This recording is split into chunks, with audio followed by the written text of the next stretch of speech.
L'épine d'or, le secret de la princesse oubliée.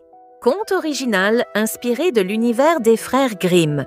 Il était une fois, dans un pays lointain, caché entre des montagnes brumeuses et une forêt ancienne, un royaume nommé Valéora. Ce royaume était paisible, connu pour ses rivières chantantes, ses marchés fleuris et sa bibliothèque magique.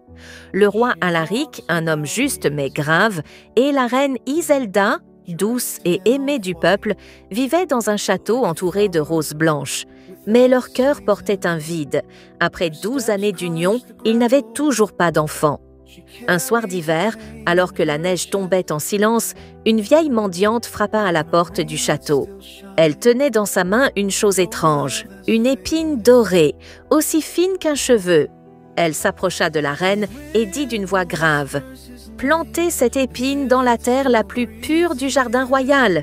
Une fleur y poussera. Si elle s'ouvre à l'aube, un enfant vous sera accordé. Mais prenez garde, ce qui est offert par magie réclame toujours un prix. Et ce prix, si vous l'oubliez, retombera sur ce que vous avez de plus cher. » La reine, bouleversée, accepta l'épine. Le roi, d'abord méfiant, finit par céder. Ils plantèrent l'épingle dorée à la lisière du jardin royal, là où la terre était encore vierge de pas humains. L'épine donna naissance à une fleur d'or éclatante. Lorsque ses pétales s'ouvrirent à l'aube du solstice, la reine sentit son ventre se réchauffer. 9 mois plus tard, elle donna naissance à une fille qu'on nomma Althea, ce qui signifie « guérison ». Tout le royaume célébra cette naissance. Althea grandit dans la lumière. Elle riait souvent, attirait les papillons et aimait écouter les histoires anciennes. Mais la mise en garde de la vieille femme, elle, fut oubliée. Car avant son 5e anniversaire, l'enfant devait offrir un objet précieux à la terre enchantée qui lui avait donné la vie, afin de la relier au monde réel. Le roi, occupé par la guerre à l'Est, ne pensa plus à l'épine. La reine, souffrante, resta alitée. Le jour vint, puis passa. Et à minuit, une brume tomba sur le jardin. La fleur se referma, et quelque chose changea dans le regard de la petite princesse. Le lendemain, Althea semblait identique, mais elle ne reconnut pas sa nourrice. Elle demanda « Qui suis-je » On crut d'abord à une crise passagère. Mais les jours passaient et la mémoire de la fillette semblait s'effacer comme l'encre sous la pluie. Elle oubliait les visages, les chansons, les gestes. Un mage du Nord, nommé Témérion, fut appelé au château. Après 3 jours d'observation silencieuse, il déclara « Son âme est enfermée dans la fleur. Tant qu'elle ne sera pas libérée, Althea ne grandira qu'en corps, jamais en cœur. » Et il ajouta « Pour la sauver, il faut briser l'épine d'or. Et pour briser l'épine, il faut traverser la forêt sans nom. » Mais personne n'osait s'aventurer là-bas, sauf un garçon des cuisines. Il s'appelait Néo. Il avait 13 ans, travaillait dans les cuisines et avait été recueilli tout petit par les serviteurs du palais. Ses mains étaient noires de suie, mais son cœur était clair comme l'eau d'un ruisseau. Quand il entendit l'histoire, il dit « Moi, je n'ai rien. Je n'ai donc rien à perdre. Je partirai. » Témérion l'accompagna jusqu'à la lisière de la forêt. Il lui remit un fragment de miroir et une pierre gravée. Le miroir montre ce que tu caches, et la pierre éclaire ce que tu refuses de voir.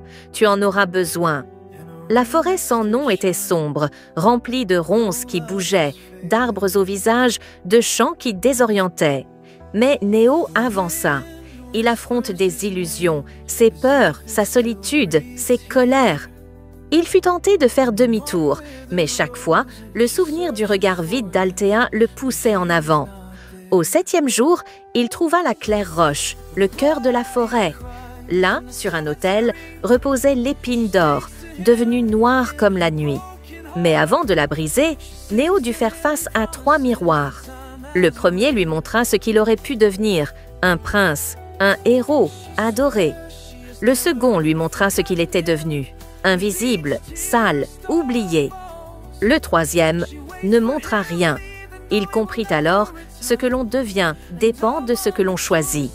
Il brisa le dernier miroir avec la pierre gravée. L'épine vacilla, et une voix s'éleva. « Si tu brises l'épine, elle retrouvera sa mémoire, mais oubliera tout ce qu'elle a vécu depuis. » Néo hésita. Il pensait à ses sourires, même vides, à ses chansons maladroites, à sa main dans la sienne. Puis il dit « Mieux vaut qu'elle vive libre, même sans moi. » Et il brisa l'épine. Une lumière éclatante se répandit dans le royaume. Althea, dans sa chambre, s'assit d'un coup. Son regard s'éclaira. « Maman? Papa ?» La reine pleura de joie. Le roi, de retour de guerre, serra sa fille comme s'il la retrouvait pour la première fois. Mais Néo ne revint pas tout de suite. Il resta dans la forêt, devenu gardien des souvenirs oubliés. Un jour, alors qu'Althea lisait dans le jardin, un garçon aux mains sombres vint lui apporter une pomme. Elle le regarda et son cœur s'accéléra. « On se connaît ?» demanda-t-elle. Il sourit. « Pas encore, mais peut-être un jour. » Morale du conte. Ce qu'on donne sans rien attendre peut réveiller ce qu'on croyait perdu. Et parfois, pour sauver quelqu'un, il faut être prêt à être oublié.